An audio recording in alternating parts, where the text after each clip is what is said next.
بسم اللہ الرحمن الرحیم نحمده ونصلی علی رسولہ الکریم اما بعد ونعوذ باللہ من الشیطان الرجیم بسم اللہ الرحمن الرحیم اللہم صلی وسلم علی سیدنا محمد النبی الامی وآلہ واصحابہ اجمعین رب اشرح لی صدری ویسر لی امری واحلل عقدۃ من لسانی یفقہوا قولی ربی زدنی علما ربی یسر ولا تعسر وتمم بالخیر آمین یا رب العالمین۔ الحمدللہ جی، ہم پڑھ رہے ہیں نماز نبوی صحیح احادیث کی روشنی میں، اور اس میں ہم طہارت کا ٹاپک پڑھ رہے ہیں، جس میں آج ہم جانیں گے وضو سے بلندی درجات۔ رسول اللہ صلی اللہ علیہ وآلہ وسلم نے فرمایا، طہارت آدھا ایمان ہے، طہارت آدھا ایمان ہے۔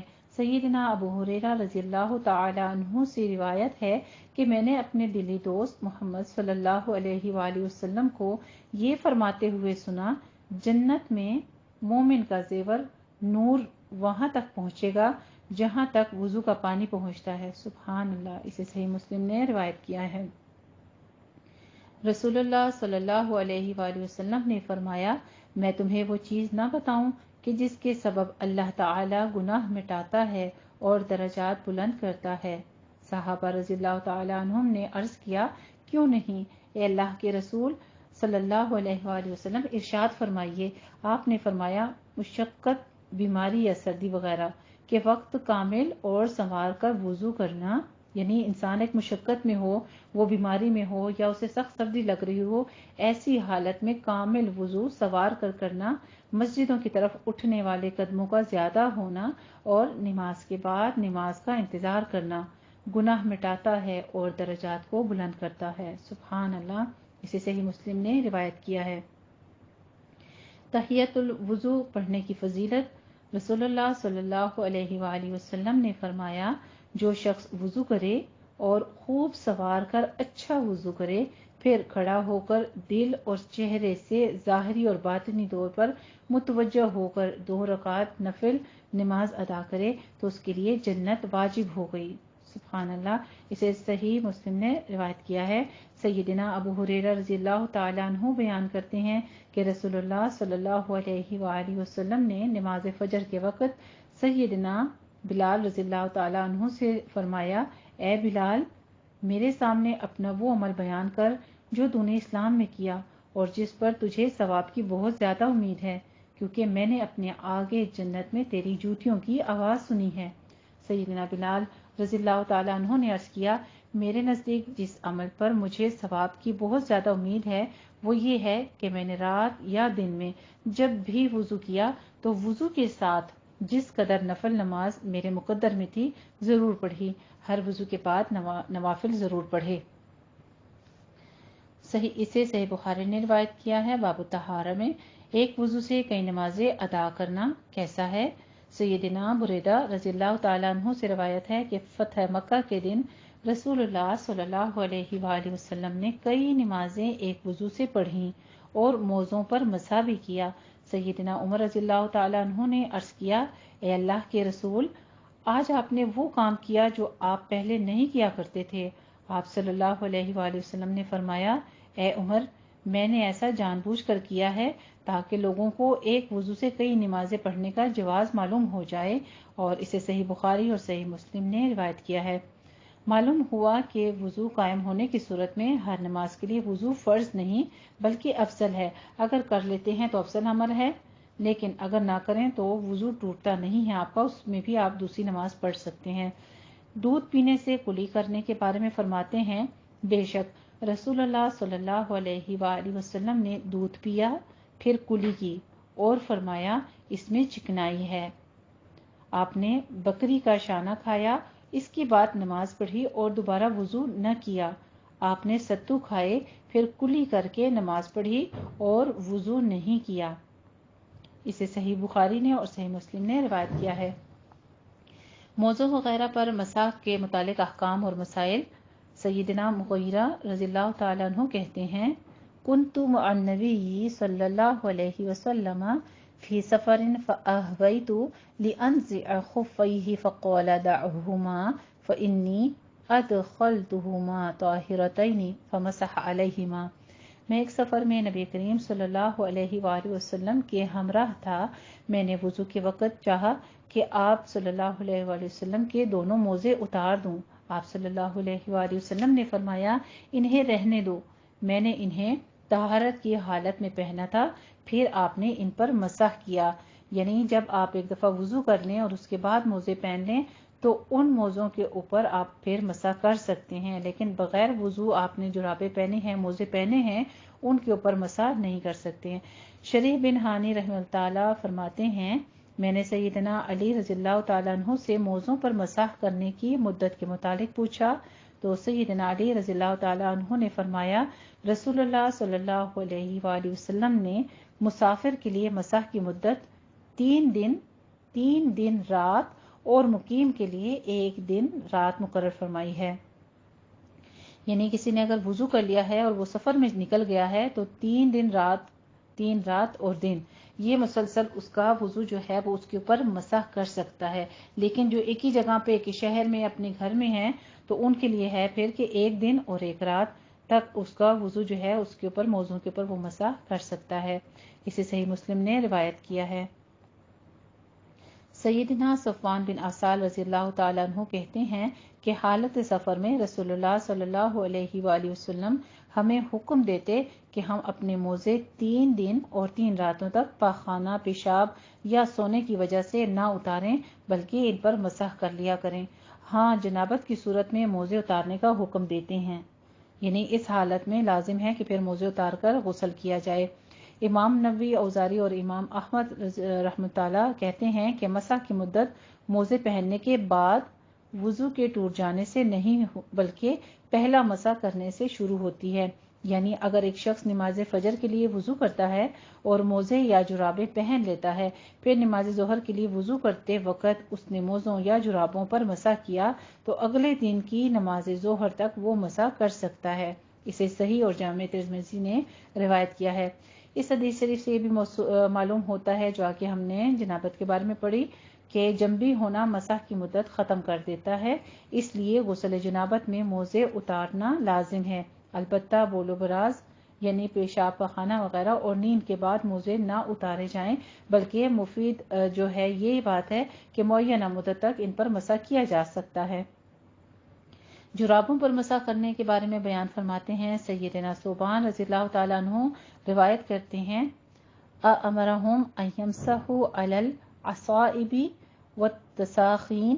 رسول اللہ صلی اللہ علیہ وآلہ وسلم نے وضو کرتے وقت صحابہ کرام کو پگڑیوں اور جرابوں پر مسح کرنے کا حکم دیا۔ اسے امام ترمذی نے بھی روایت کیا ہے اور ابن خزیمہ نے بھی۔ رسول اللہ صلی اللہ علیہ وآلہ وسلم نے یعنی اس چیز کی اجازت دی ہے کہ پگڑی کے اوپر اور جرابوں پر مسح کر دیا جائے۔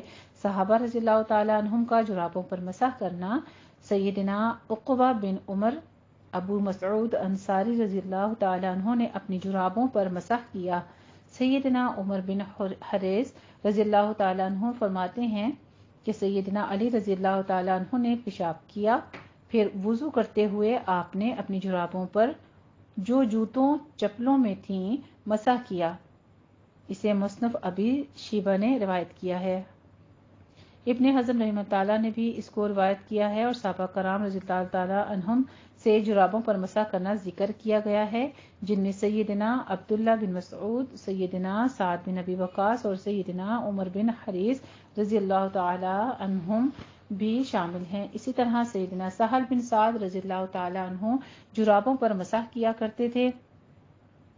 سیدنا ابو امامہ رضی اللہ تعالیٰ عنہ بھی جرابوں پر مسح کیا کرتے تھے۔ ابن قدامہ کہتے ہیں کہ صحابہ کرام رضی اللہ تعالیٰ عنہم کا جرابوں پر مسح کے جواز پر اجماع ہے۔ لغت عرب سے جو رب کے معنی عربی لغت کے معتبر کتاب قاموس میں ہے ہر وہ چیز جو پاؤں پر پہنی ہو، یعنی یہاں پہ احادیث مبارکہ میں جراب جسے ہم اردو میں کہتے ہیں، عربی میں اس کو جورب کا لفظ استعمال کیا گیا ہے۔ تو جورب کے معنی کیا ہے کہ ہر وہ چیز جو پاؤں پر پہنی جائے۔ تاج العروس میں ہے جو چیز لفافے کی طرح پاؤں پر پہن لیں وہ جورب ہے۔ علامہ عینی لکھتے ہیں کہ جورب بٹے ہوئے اون سے بنائی ہوئی ہے، یعنی جو علماء کرام کا یا ہمارے ارد گرد جو اختلافات پائے جاتے ہیں، بعض کہتے ہیں جو پلاسٹک کے موزے ہوتے ہیں صرف ان پر ہوتا ہے، اب یہ تمام چیزیں جو بتائی جا رہی ہیں تو جورب اس کے معنی بتا رہا ہے کہ جورب کے معنی یہ چیزیں ہیں، بٹی ہوئی اون سے بنائی ہوئی جاتی ہیں اور پاؤں میں ٹخنے سے اوپر تک پہنی جاتی ہیں۔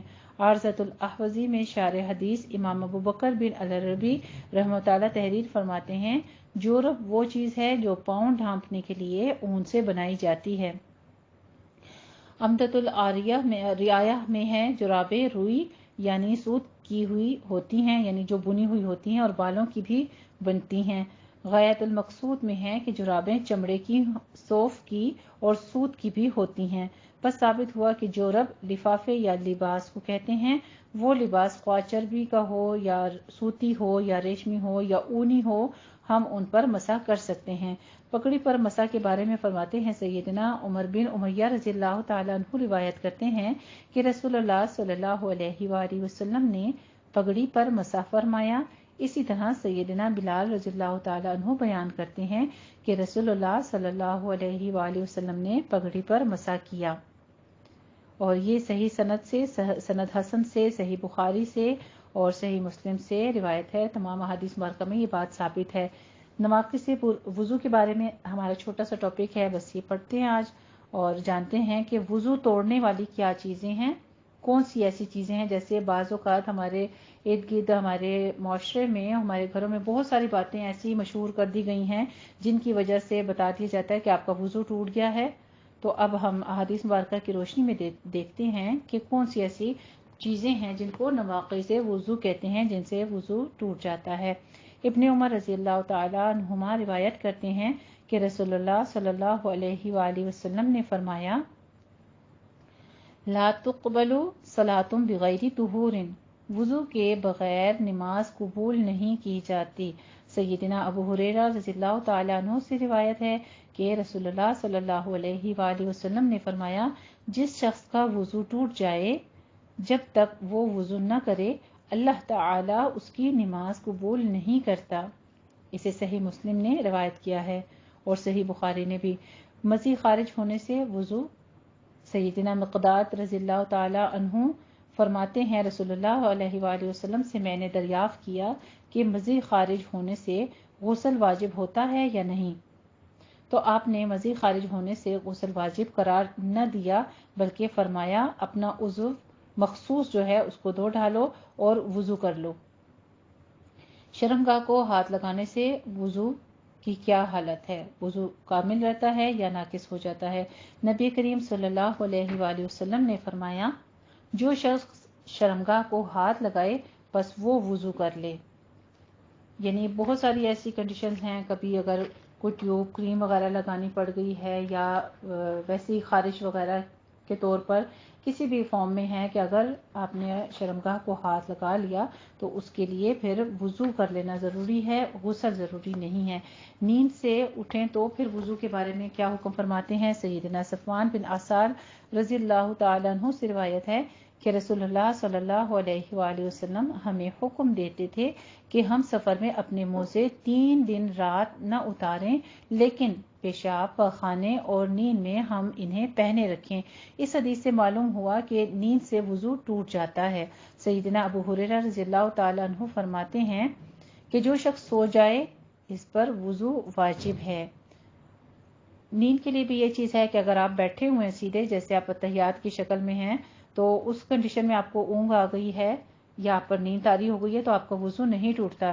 جبکہ آپ نے ٹیک لگائی ہے، بے شک وہ آپ نماز کے دوران ہی کسی کرسی کو، دیوار کو، بستر کو، کسی چیز کو آپ ٹیک لگاتے ہیں اور اس میں آپ کی آنکھ لگی ہے تو اس سے وضو ٹوٹ جاتا ہے، دوبارہ وضو کرنا واجب ہے۔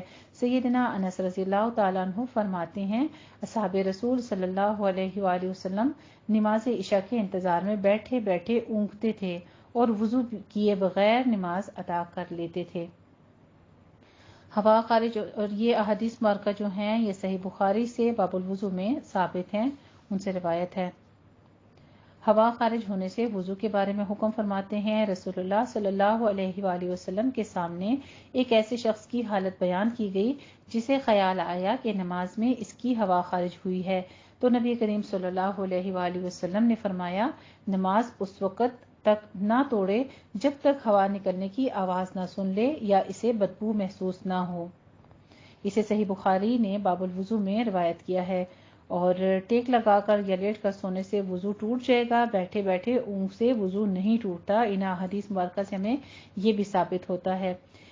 آگے جو فرمایا ہے کہ ان بیماری کی حالت میں اگر ہوا کے خارج ہونے کے بارے میں حدیث شریف باتیں ہیں کہ اس سے معلوم ہوتا ہے جب تک ہوا خارج ہونے کا مکمل یقین نہ ہو جائے وضو نہیں ٹوٹتا، لہٰذا جسے وہم کی بیماری ہو اسے بھی جان لینا چاہیے کہ وضو ایک حقیقت ہے، ایک یقین ہے، اور یہ یقین ہی اسے ٹوٹتا ہے۔ یعنی اگر وہ یقین ٹوٹ گیا تو پھر وہ شک کی حالت میں یا وہم میں پڑ جاتا ہے، تو پھر ایسی حالت میں وضو دوبارہ کر لینا چاہیے، کیونکہ یہ شیطانی وسوسے بھی ہوتے ہیں۔ خیال رکھیے گا کہ شیطان کی طرف سے بھی ہے نماز کے دوران اس قسم کے وسوسے جو ہیں، جب ہم مکمل طور پر اپنا وضو کر لیتے ہیں تو ہمیں پورا یقین ہے کہ میں نے ہاتھ پیر منہ دھو لیے ہیں، اب میرا وضو ہو چکا ہے، تو انسان پھر جا کے نماز کے لیے کھڑا ہو جاتا ہے، اور اسی یقین پر اپنی پوری نماز پڑھ لیں جب تک کہ ہوا کی آواز یا بدبو محسوس نہ ہو۔ قے نکسیر اور وضو کے بارے میں فرماتے ہیں کہ قے یا نکسیر آنے سے وضو ٹوٹ جانے والی روایت کو جو بلوغ المرام اور ابن ماجہ حدیث 1221 میں ہے، امام احمد اور دیگر محدثین نے ضعیف کہا ہے، بلکہ اس سلسلے کی تمام روایات سخت ضعیف ہیں، لہٰذا برات اصلیہ پر عمل کرتے ہوئے یہ کہا جا سکتا ہے کہ خون نکلنے سے وضو فاسد نہیں ہوتا۔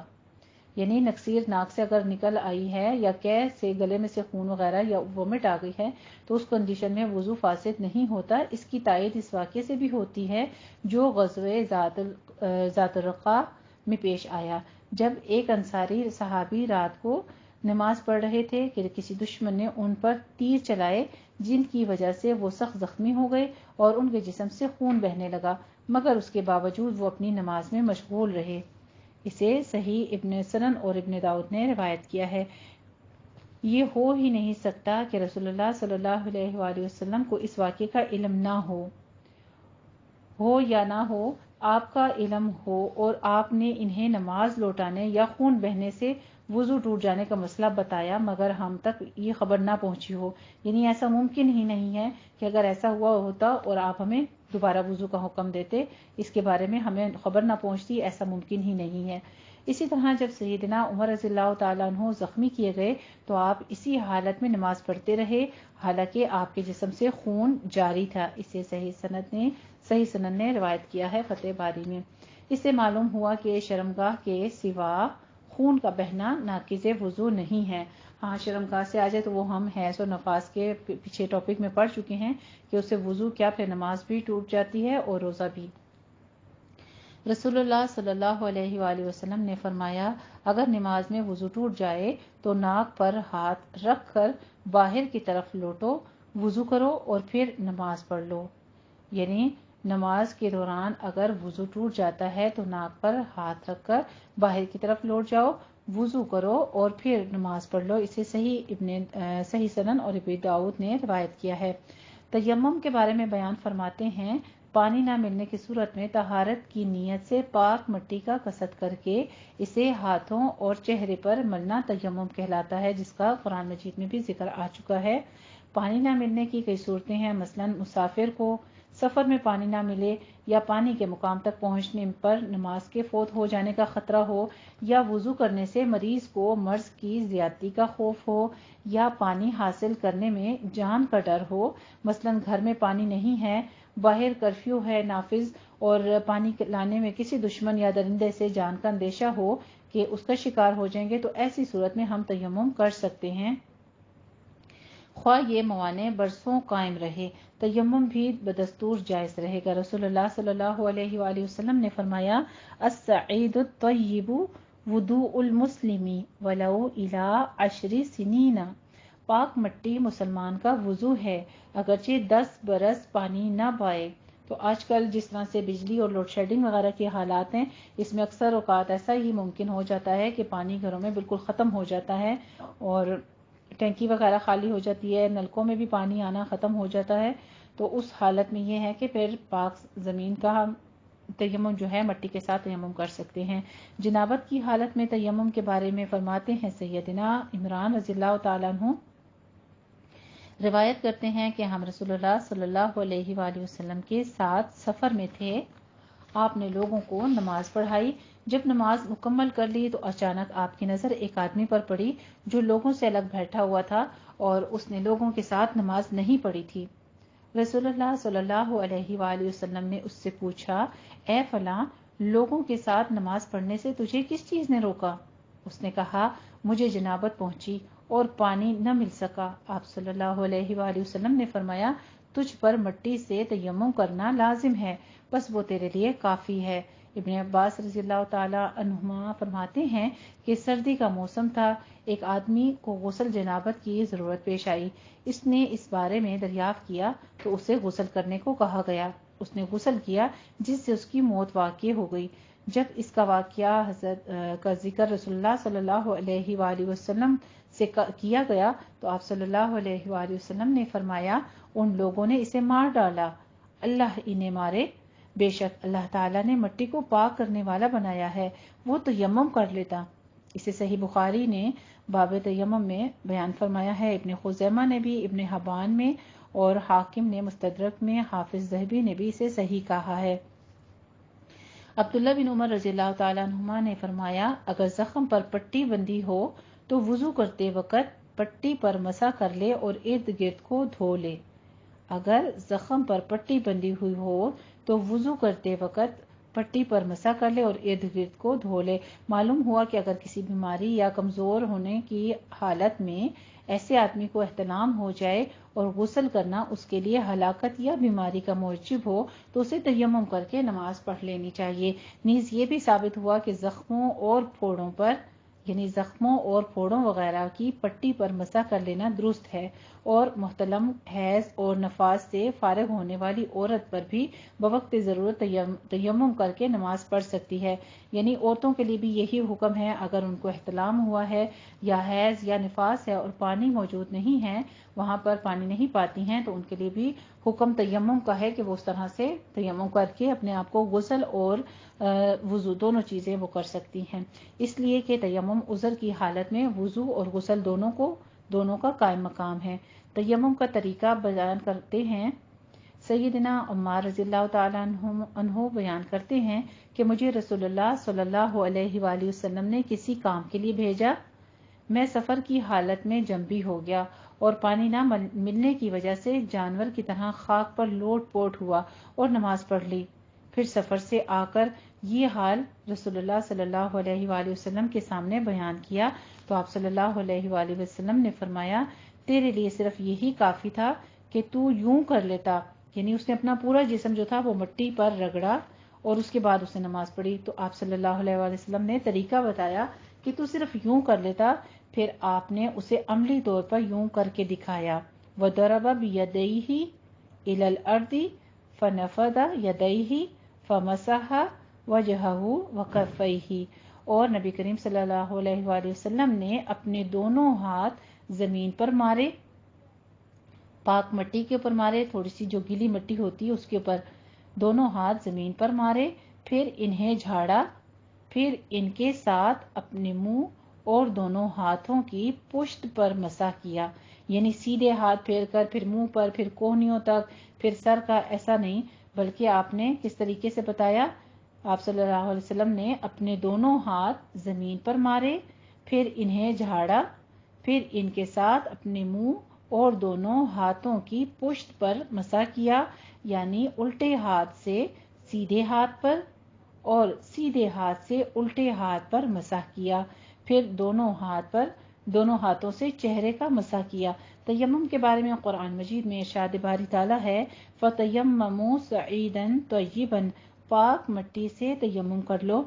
اسے صحیح بخاری نے بھی روایت کیا ہے اور قرآن مجید میں بھی سورہ نساء میں اس کا ذکر آ گیا ہے کہ اس آیت کی روح سے تیمم پاک مٹی سے کرنا چاہیے، یعنی کسی عام مٹی سے نہیں ہے جو قدموں کے نیچے آئی ہو یا گھوڑے جانور وغیرہ جس کے اوپر پھر رہے ہوں، ایسی نہیں، بلکہ پاک مٹی کے بارے میں حکم ہے۔ اسے صحیح بخاری نے روایت کیا ہے، اور مسح کرنے سے پہلے ہاتھوں میں پھونک مارنے کا بھی ذکر ہے۔ سورہ نساء۔ تیمم جیسے مٹی سے جائز ہے، اسی طرح شور والی زمین کی سطح سے اور ریت سے بھی جائز ہے۔ وضو کی طرح ایک تیمم سے کئی نمازیں پڑھی جا سکتی ہیں، کیونکہ تیمم وضو کا قائم مقام ہے۔ جن چیزوں سے وضو ٹوٹتا ہے انہی چیزوں سے تیمم بھی ٹوٹ جاتا ہے۔ تیمم کے ساتھ نماز پڑھ لینے کے بعد اگر نماز کے وقت ہی میں پانی مل جائے تو اسے باوضو ہو کر نماز دہرانے یا نہ دہرانے میں بھی اختیار ہے، یعنی اگر آپ کو فوراً آپ نے تیمم کر کے اس کے بعد نماز پڑھ لی ہے، یا تیمم سے آپ نے غسل کر لیا تو آپ کا ہو گئی، آپ کی نماز ہو گئی ہے۔ لیکن آپ کو فوراً اگر پانی دستیاب ہو گیا تو آپ دوبارہ وضو کر کے اگر نماز دہرانا چاہیں تو بھی ٹھیک ہے، نہ دہرانا چاہیں تو بھی ٹھیک ہے، البتہ دہرانا بہتر ہے، بلکہ اس میں دوہرا 2 نمازوں کا اجر ہے۔ اسے سنن نسائی نے باب غسل میں روایت کیا ہے، امام حاکم نے المستدرک میں، اور حافظ ذہبی نے اسے بخاری اور مسلم کی شرط پر صحیح کہا ہے۔ الحمدللہ رب العالمین۔ ہمارا باب طہارہ، وضو اور غسل اور حیض نفاس کا جتنا تھا یہ یہاں پر مکمل ہوتا ہے۔ انشاءاللہ تعالی ہم اپنے جو آگے نمازی کے لباس کے بارے میں مزید ہمارے جو ٹاپکس ہیں انشاءاللہ تعالی اگلے ہفتے ہم اپنے اگلے موضوع کے ساتھ حاضر ہوں گے۔ یہیں تک ہمارا آج کا لیسن تھا۔ وآخر دعوانا الحمدللہ رب العالمین وباللہ توفیق کی امید کرتی ہوں کہ آپ کے بہت سارے ذہن کے جو منتشر سے سوالات ہیں اس کے جوابات آپ کو صحیح احادیث کی روشنی میں موصول ہو گئے ہوں گے۔ جزاکم اللہ و احسن الجزاء۔ السلام علیکم ورحمۃ اللہ وبرکاتہ۔